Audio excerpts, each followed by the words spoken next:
you know, there are approximately 7 billion people in the world, and half those that are working make less than $2 a day. So when you think about a global economy, we have the option of either competing by wages and seeing our standard of living go down, or we can compete through innovation and efficiency. And that's what really TPP, Trans-Pacific Partnership, is about. And we have outstanding individuals here to bring us up to speed on where that is, starting with Congressman Boustany from Louisiana. You know, I served for many years with Billy Tozen, both as a Democrat and Republican, so it's hard to think about introducing somebody from Louisiana without telling a Boudreaux story. But I can't do it like Billy, so I will save you that option there. I think everybody already knows the Congressman. They know that he's a well-respected member of the Energy and Commerce Committee. Reported to be, excuse me, I'm going back to my roots here, of the Ways and Means Committee. And reportedly will be the next chairman of the Trade Subcommittee. And what you may not know, though, is that he really does demonstrate, you know, the American dream. Both of his grandparents came here from Lebanon. His father earned a medical degree. His father and mother raised 9 kids, can you believe that? Including Dr. Boustany. Louisiana, like Tennessee, is a sort of a small town in that he's also related to Teddy Kennedy's widow, Vicki, as well as former Congressman, Governor, and congressional candidate Edward Edwards. His father was a long-serving Democratic official there in Louisiana, so it was probably a little bit of shock in the family when he became the first Republican to be elected to Congress from his region of Louisiana in over 100 years, but I'm sure his mother still loves him. And so we're glad that you're here this morning, Congressman Stein. Thank you. Thank you, Bart. You did some homework there, and this is great. Thank you to the Franklin Foundation and Ripon. I really appreciate the opportunity to be here, and especially to share the stage with my friend and colleague, John Larson, who I really respect and like working with tremendously, and Australia's very able and capable Ambassador Kim Beazley, who I've gotten to know as we've worked on TPP. So we'll have a good time with the Q&A coming up, and I look forward to their comments. The Trans-Pacific Partnership, it is so important on many levels. First of all, it's a big trade agreement, especially now that Japan's part of it. 40% of the world's GDP, 40% of U.S. trade or global trade. This is a big economic package that comes at a time when we've had slow global growth. Trade volumes have sort of been on the downside, and this is an opportunity to really rejuvenate the global trading system. Doha has really stalled out, and the latest attempt with the trade facilitation agreement is being blocked by India. This is our opportunity to come up with a 21st century high-level trade agreement that allows for Australia, the United States, and Japan to take a real leadership role in the economic sphere internationally. It will set the stage for all future trade agreements.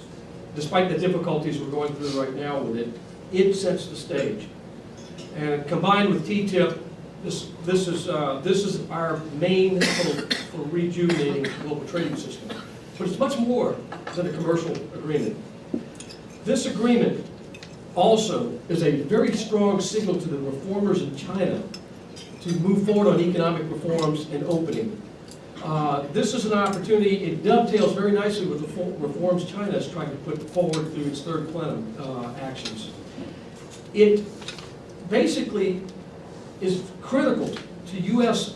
security policy in the Asia-Pacific region, and it's a key piece to our foreign policy as we rebalance to Asia. For all those reasons, this agreement must get done. Now, why is it important to me beyond, looking out for U.S. national interests, which I think I just outlined? It's important for Louisiana. Our top 2 trading partners are China, Japan. Number 3 is Mexico. We are increasingly expanding our trade opportunities into the Asia-Pacific region.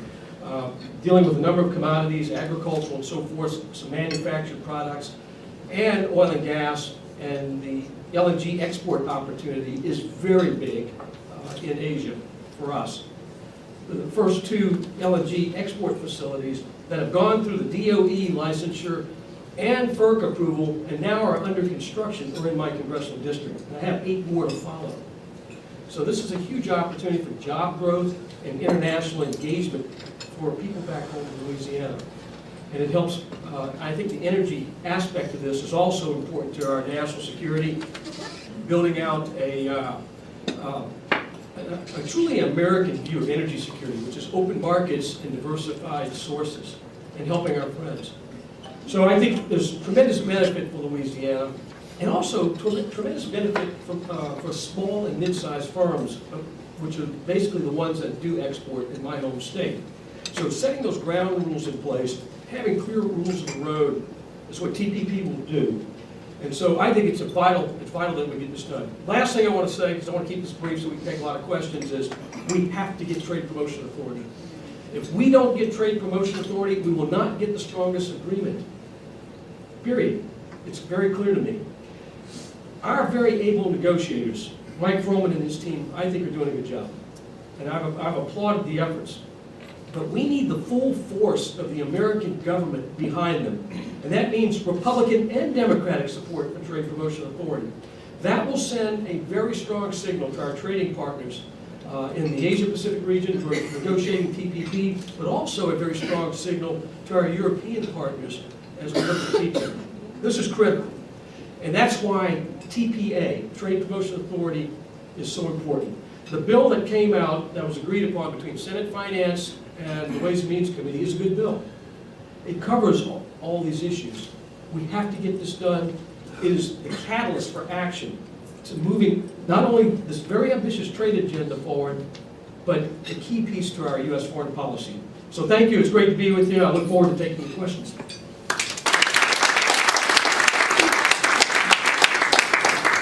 You know, Jim is he has a very precision type program, and I was supposed to sit in the throne, and I forgot to do that, so Jim, I will go back over there after this. Next we have Ambassador Beazley. I have not had the opportunity to meet him until today, and so I did what we all do. I went to Google, and you wouldn't be here this morning at 7:45 if you weren't a political junkie. And so let me commend all of you to go to Wikipedia. It was like a political thriller to read about the ambassador. His father was a long-term member of the Labor Party there in Parliament. His mother was a world-class athlete and record holder. He went to Oxford as a Rhodes Scholar. Then became involved in politics, the longest-serving labor member in Australian history. But then it looked like he was a roller coaster operator. I mean, it was up and down and up and down, all with principal stands, and held more positions than we have time to talk about today. And in 2009, he was appointed ambassador to the United States. Just recently, he got an extension for 2 more years, and clearly will be a major player not only in TPP, but all activities between the United States and Australia. We're glad you could be here, Mr. Ambassador.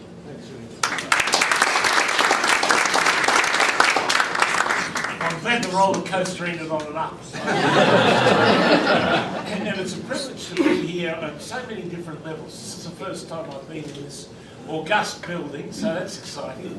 It's terrific to be able to appear here with these 2 congressional colleagues who I have, for all of us who are part of the parliamentary Freemason globally, and I'm a member of that, at least by my former status, the US Congress is the peak. The US Congress is the best thing to be part of in terms of prestige, and the very worst thing to be a member of. It is hell on a stick. And for colleagues like my 2 colleagues here today, to take an interest in these broader global issues is a real challenge. and I enormously appreciate the fact that they're prepared to set aside time from survival to looking at time for survival for all of us. It's been a great thing about American leadership since World War II, but it's nice when you actually see that personified, and you see it personified in these two. Look, when I came here, the first thing, I appeared at a set of hearings before your International Trade Commission. My first public remarks in the United States were this: the health, happiness, strength and prosperity of the American people is an Australian national interest. And because it is an Australian national interest, I do feel that I've got some right to talk a little bit about it. I mean, our situation at the moment in this late phase of the negotiation of TPP does revolve very much around our concerns, in particular for Australian agriculture. But we also have substantial concerns for a really good outcome for the TPP. Our discussion does revolve around intensely around agriculture, and you and we as huge agricultural surplus producers, I sometimes wonder why that is so.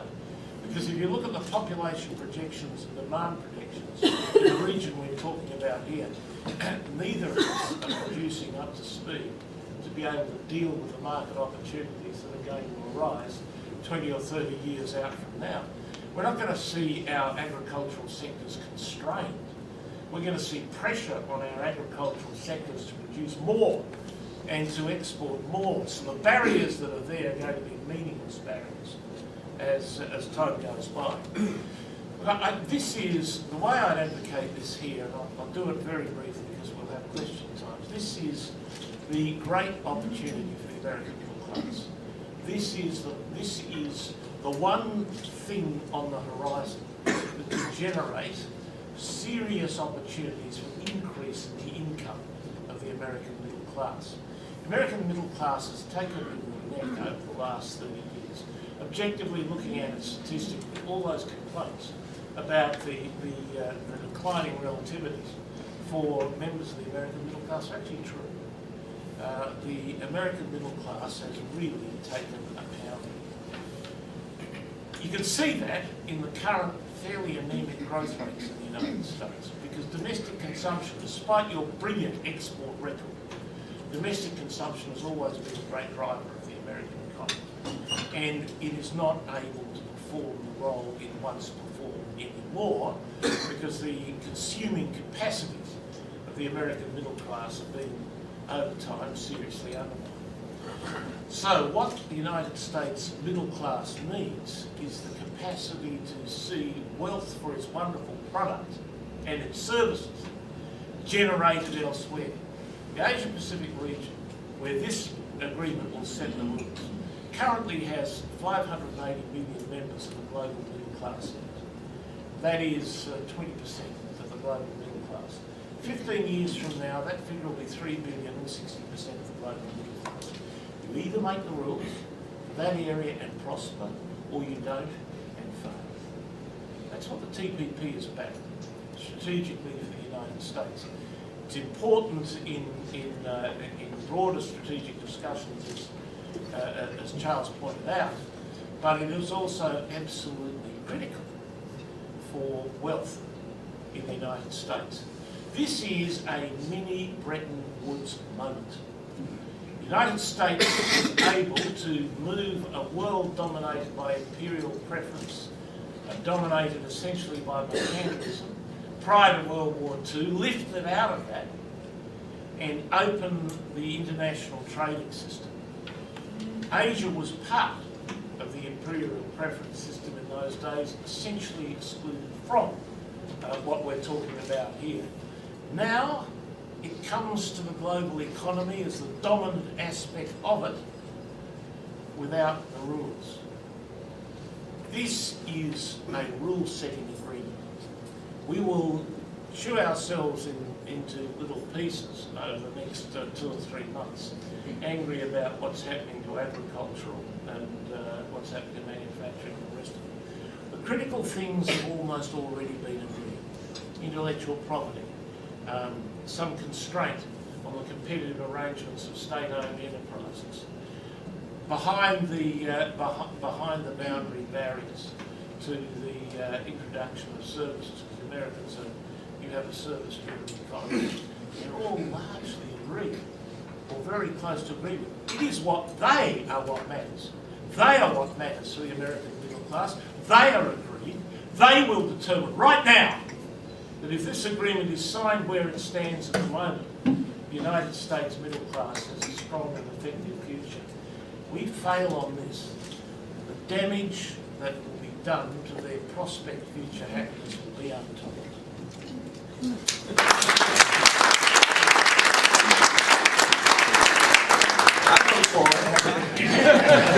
You now see why the ambassador had such a distinguished career in Australia. He can frame an issue, very well.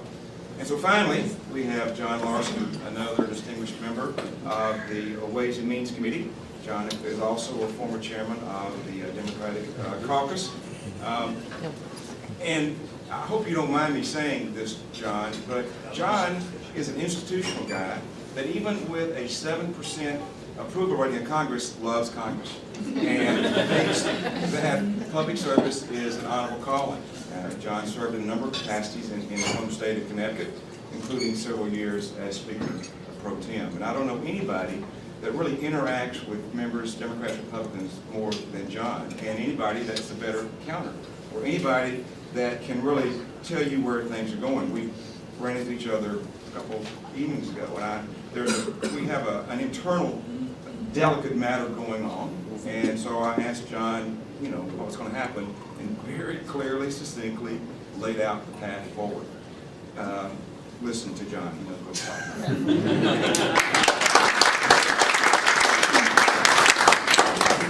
Well, thank you, Bart, for that wonderful introduction, and it's what an honor to be here and be with my colleague, Charlie Boustany, who everything you said about him in your introduction is true. And, he is highly regarded both on the committee and in the Congress. Now, with Charlie, was it something that you said that made Mike leave early because Kelly is absent, but Ambassador, I love the joie de vivre that you bring right off the bat. It's terrific, terrific. I love that kind of energy, and I agree with the sentiment that was expressed both by Charlie and the ambassador. I agree certainly with how important this is for our country. And to the whole process of making sure that we have trade that's transparent and open and works not only for the American people but the entire globe. And certainly I also agree that Ambassador Froman has done an outstanding job in trying to bring this home. And I come from a state that's a major export state. Our hallmark is manufacturing in a small state like Connecticut, but especially in the aerospace industry with United Technologies, with Hamilton Standard, with Sikorsky, with the pharmaceutical industry, with the rise of all the biosciences, with Amgen, with General Electric. Yeah, there's no question about the fact that we are an export state. And also, there is no question, as the ambassador points out, how important this is to the rise of the middle class. So, what's the rub? Why shouldn't we be going kumbaya and on with passage? The truth of the matter is that this has become mired down because of real differences. The deepest differences, I think, stem emotionally.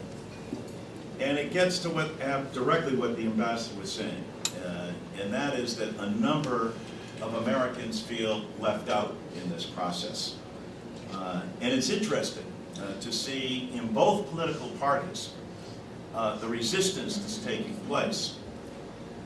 You would expect and anticipate resistance from the left and from labor on the Democratic side. They are still smarting from NAFTA and CAFTA and do not see trade as benefiting the middle class. They see it in terms of the job losses and the emptied out factories that they're living in. And so they don't see this as a winner. And so we have to work all the harder. And Ambassador Foreman has been doing that. And the AFL-CIO has been brought in, and all these discussions are taking place. And yet back in both respective chambers, both Harry Reid, Bob Wagan has said it's not going to move forward this year. Not our own committee.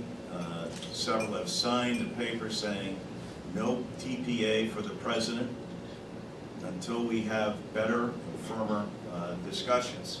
So the prospects of this happening, this vital piece of legislation that needs to take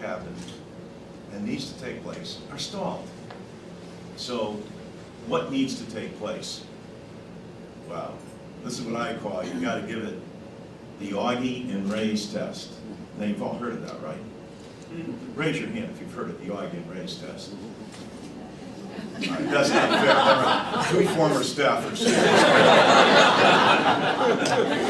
Well, Augie and Ray's happens to be a little a breakfast shop in my hometown of East Hartford. It's located right next to Pratt & Whitney Aircraft. And they will give you the unbridled truth. There is no filter on anyone in Augie and Ray's. Political correctness would never enter their mind. And here's what the discussion would go like at Augie and Ray's. Hey, Congressman, look, this TPP thing, can I make this clear to you? It's not about the TPP, it's about a JOB for me. And if you can cut through that, that is in truth what the ambassador was talking about, is that the middle class of our country is under enormous pressure, and they're being squeezed from several different angles. And if you look at their wages over the past 14 years, they're stagnant, while everything else around them has grown. So it becomes a very difficult argument to say, somehow, by the passing of the TPP, all things will change. And so it's that cynicism and that approach that presents a daunting task for the committee and for the two bodies in general, and especially in the midst of a very partisan midterm election. And so while I don't have hope that anything's going to happen between now and the midterms, I do think that a lot of effort can be done, and we can make headway specifically by working on a number of the things that the ambassador has. I think it's a good thing for the committee to say to the president, look, we want more input. 151 Democrats wrote to the president and said, Mr. President, we want you more directly involved in TPP. We want to see more transparency. We want to see what's in it for the middle class. We want to know that these jobs won't be further exported. And in fact, in the TPP agreement, you see a lot of corrections to what took place in NAFTA and CAFTA. In fact, you see great opportunity. Unbelievable trading partners like Australia, Japan. Great opportunity for us, and for us not to participate leaves a field, especially to the South. And I say the South because it's critical to us for foreign policy. We have not had a foreign policy, an effective trade policy, since John Kennedy said we should have an alliance for progress with Central and South America. And if we don't align for progress in Central and South America, then we are going to be watching the Chinese align themselves in those areas. We face difficult issues there currently. It's long overdue, but these are the kind of tasks that we have to be out. finally, I'll end with this. When the person says it's about the JOB, that is true. But if a nation is at work, if a country is doing what it should be doing through rebuilding and investing in itself, Bill Schuster, another dear friend of mine, has time and time again says, look, infrastructure isn't Democrat or Republican, it's American. And when America is working, when America is going headlong in their job and their wages are up, their benefits are secure, they're able to look across the table at their spouse and know that they're providing for them and their security. The guy at Augie says, what's TPP? And you're able to work on these issues because people are gainfully employed and they feel that their country is invested in them and not invested in just other countries' success. Thanks. We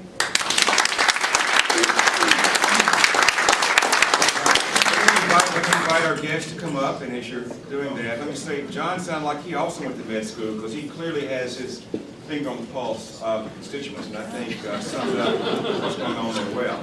So as they're coming up, I know people get itchy around 9, so why don't we start with a couple of questions? Who wants to start us? Connie. I thought the commentary of the three of you was extraordinarily good. Really, you're right on target.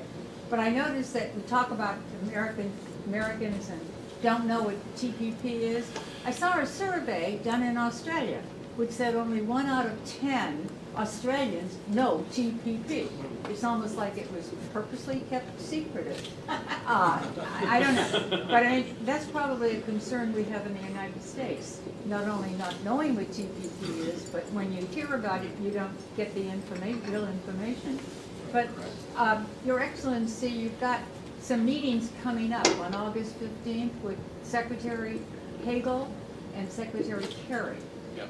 And I would imagine that TPP will be part of it. And I just wondered what comments you might have about lack of education of people and knowledge of it. It probably is the same in the United States, and whether or not these meetings might help in some way. Well, thank you for the question. It's terrific. Any trade agreement in Australia probably does not have a very high level of recognition. In the 1980s, we unilaterally disarmed. We collapsed Australian trade barriers, we collapsed quotas. The then government of the day, which was a government that incorporated a large proportion of the union movement, decided that Australia had it. That we could not sustain ourselves on the basis of the size of the economy that Australia did, and for good or ill, we had to float ourselves globally. So it doesn't have the same resonance, any particular agreement that we do inside Australian politics that it has here in the United States. So we need more knowledge of it. We need to understand the significance of what is being agreed here, and hopefully that when this is concluded, there'll be an educative campaign that will achieve that. So that, I think, is a major difference, really, between discussion in Australia and discussion here. It will figure in the so-called OSMIN meeting that will take place about 2 weeks from now. Mainly, though, that will be a discussion about security issues. We are expanding our defence forces in the region which we inhabit, and this is why another reason why the TPP is so important. It's the one part of the globe where there is an arms race going on, where there's insecurity, there's a whole range of issues out there, and they will probably be the prominent features of the discussion. Other questions? Yes, thank you. I know you're right here about trying to be loud for everyone else. In the last few years, we've had some great bipartisan trade victories on some of the smaller bilateral trade agreements, but this is a big one, plus TPA is kind of a process vote as much as anything. I want to get your predictions, or especially you, Congressman Larson. Come January, midterms are over, President Obama's in his last 2 years. How high is TPP on his agenda, not Ambassador Froman's, we know it's very high on his. How high do you think is on his agenda, and how hard do you think he'll push, and what will be the reaction within your conference, your caucus, you know, from a group that hasn't necessarily wanted to support a lot of free trade agreements in the past? And then maybe for Boustany, do you still think that the Republicans, even though it's going to be a President Obama negotiated agreement, and a lot of people want to sue him, impeach him, you know, do you think that will affect the vote total on the Republican side, because it's not a Bush agreement or a Clinton agreement, it's an Obama agreement? Well, let me start. I think that it is very much a part of his legacy. I think that may be problematic for him because he wants this to be very much part of his legacy. We have also suggested to the President that I thought, for a number of the reasons you brought up, as it relates to process and as it relates to explaining this to the American people, that it would make sense to start with the EU and bring that forward first, because of the long-standing relationship, the similarity, and concerns over wages, benefits, the environment, and that's a far easier matter to bring forward. But it would set up, I believe, the opportunity and create the trust necessary within the Congress and within the respective committees. So rather than leading with something that's been thorny and tough, however essential, to do it that way. And I think that would provide an opportunity for members of my party and caucus and the labor community to say, yeah, there can be deals that are constructed, and here's the benefits of those deals, here's the issues that have become both transparent, whether they be workforce oriented or whether they be environmental or human rights, that have been addressed with a partner that we have long-standing relationships with. And then I think we're able to move towards TPP. So do TTIP first.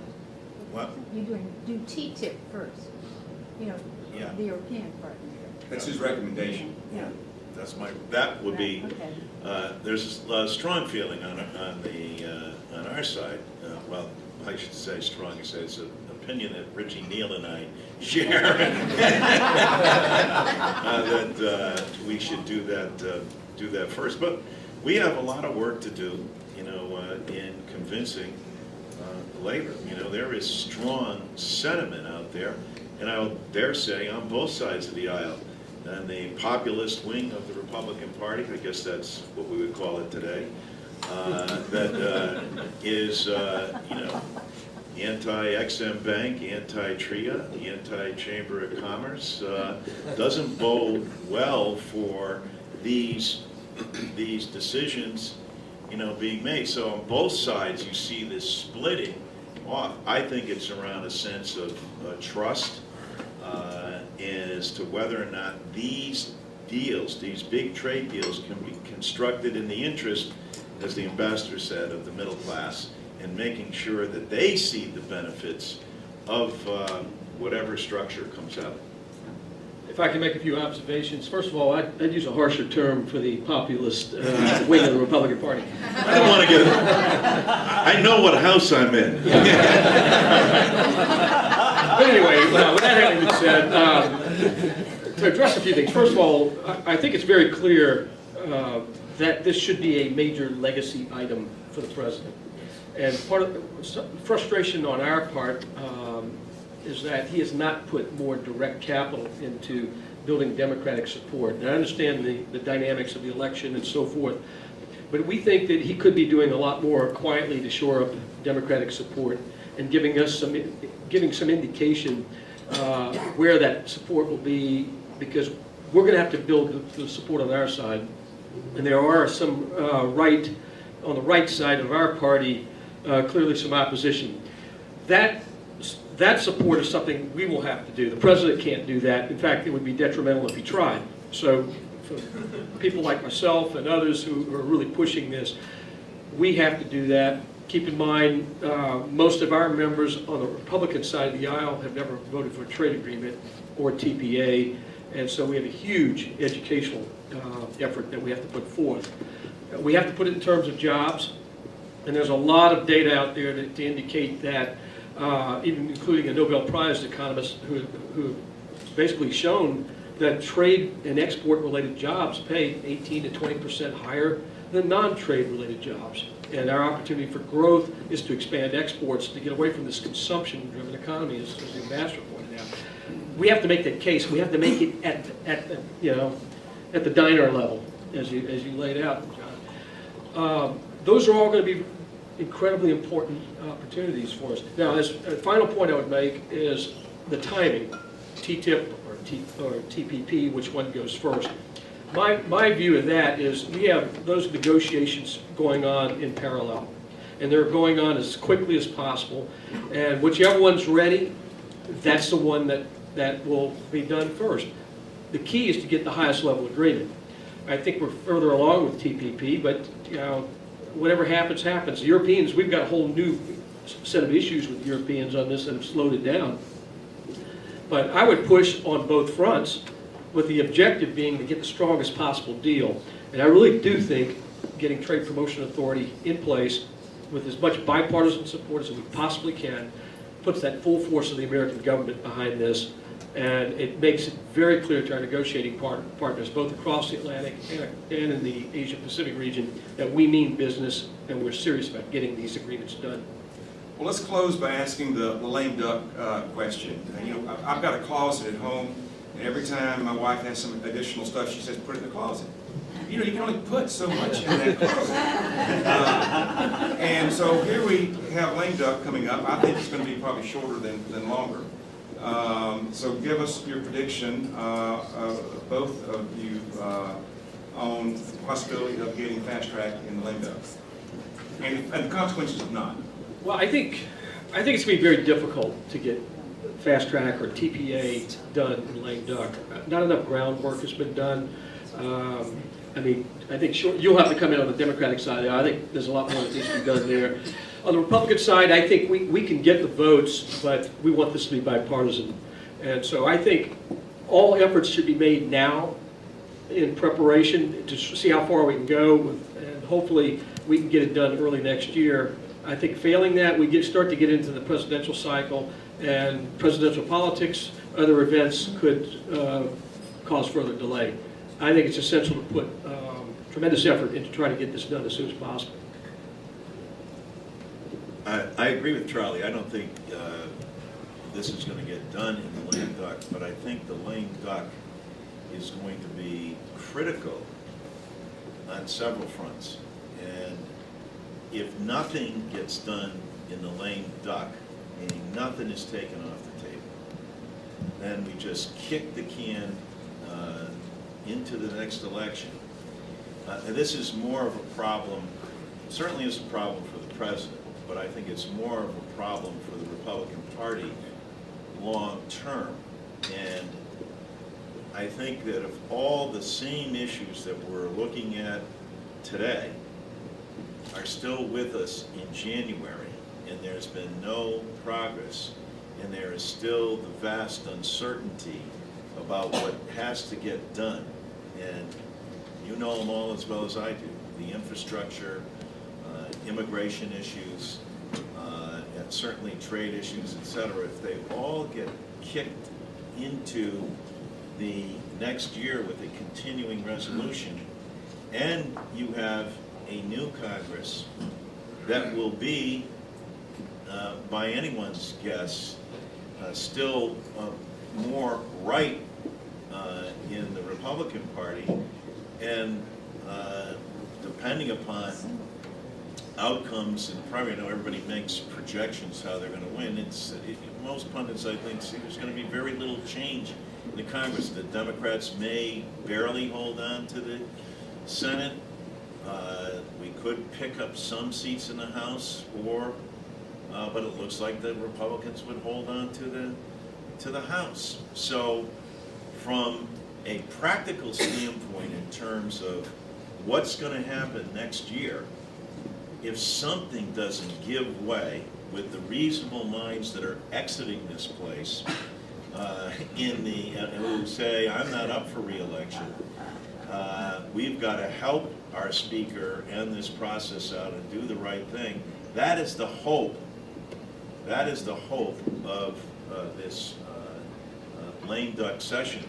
that's coming up. And within that, I think even if there are small victories, that is going to go a long way towards helping the following years. If there is no progress, I think that creates a problem all the way around on several fronts. Mr. Ambassador, would you like the last word, and Jim can say amen? Look, I'm surrounded here by experts on the subject of the congressional timetable. Let me just say this, TPP has not been negotiated in a vacuum. There are plenty of alternatives about what sort of structure ought to underpin the trading arrangements of Asia. RCEP is out there and it will be concluded over the course of the next 12 to 18 months. And the Chinese have now got another proposition out for APEC for a free trade agreement through the region. That will, if TPP goes down, it's the Chinese proposal which will dominate and RCEP will be achieved. So the United States really basically has to ask itself, does it want to see its preference on the rules run through the region, or do they want to see somebody else's preference? There will be rules. There will be a pattern of arrangements one way or the other, and it's either going to be a pattern that's acceptable to the US or not, but it'll go ahead.